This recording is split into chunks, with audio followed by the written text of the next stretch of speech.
प्रिय भावकों, जय श्री कृष्णा।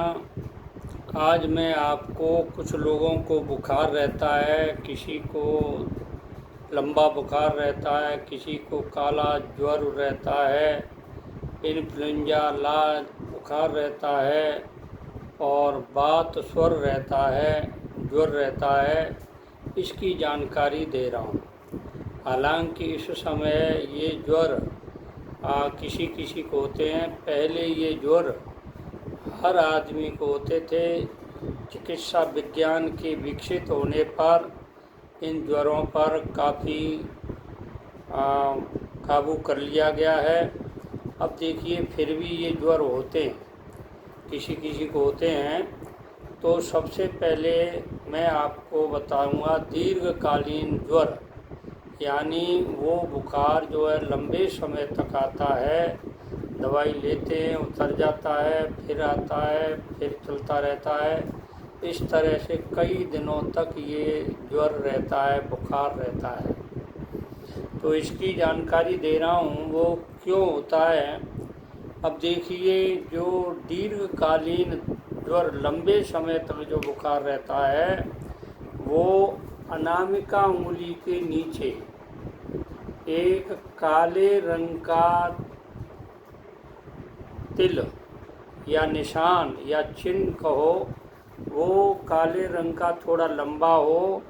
ऐसा अगर काला निशान किसी के या तिल हो, किसी के हाथ में होता है, उस व्यक्ति को लंबा ज्वर होता है। ठीक है ना। अब देखिए, एक और होता है विषम ज्वर। विषम ज्वर कैसे होता है? जैसे ये मस्तिष्क रेखा के ऊपर एक ये लाल रंग का या किसी वृत्ताकार आकृति का वर्गाकार भी हो सकता है। ये अगर ऐसा निशान, चाहे तो अर्धवृत्ताकार हो चाहे वर्गाकार हो, ये इस तरह का निशान यहाँ पर होगा, उस आदमी को विषम ज्वर किसे कहते हैं? एक दिन आवे, दूसरे दिन ठीक हो जाए, तीसरे दिन आवे, चौथे दिन ठीक हो जाए, इसको विषम ज्वर कहते हैं।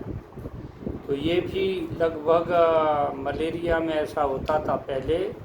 ठीक है ना। अब देखिए, इन्फ्लुएंजा लाल बुखार, जिसको खसरा भी कहते थे लोग, लाल लाल ये दाने जैसे हो जाते थे चेहरे के ऊपर, छाती के ऊपर, उसको लाल बुखार कहते थे। वो भी चिकित्सा विज्ञान की वजह से काबू कर लिया गया है, फिर भी कुछ लोगों को होता है। तो लाल बुखार किस तरह से होता है? ये जीवन रेखा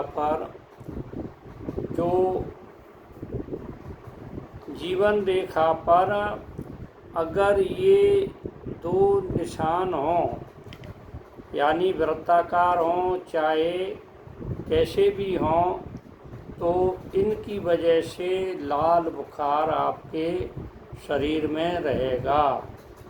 अब देखिए, बात ज्वर, बात मतलब वायु का बुखार, तो वो मस्तिष्क रेखा पर, इस रेखा पर ये छोटी छोटी रेखाएं शनि पर्वत की तरफ जाएं, ये इस तरह से जाएं, तो उससे बात ज्वर होता है। मतलब हवा का बुखार होता है।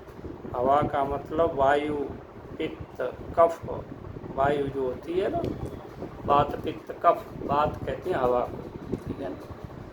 तो ये छोटी छोटी रेखाएं जो शनि पर्वत में जाती हैं, उनको वायु बुखार होता है। तो इस तरह से मैंने आपको कुछ रोगों की जानकारी दे रहा हूँ, आगे भी देता रहूँगा। आपको मेरी जानकारी पहुँचे तो मेरे चैनल को सब्सक्राइब करें, लाइक करें, शेयर करें। जय श्री कृष्ण।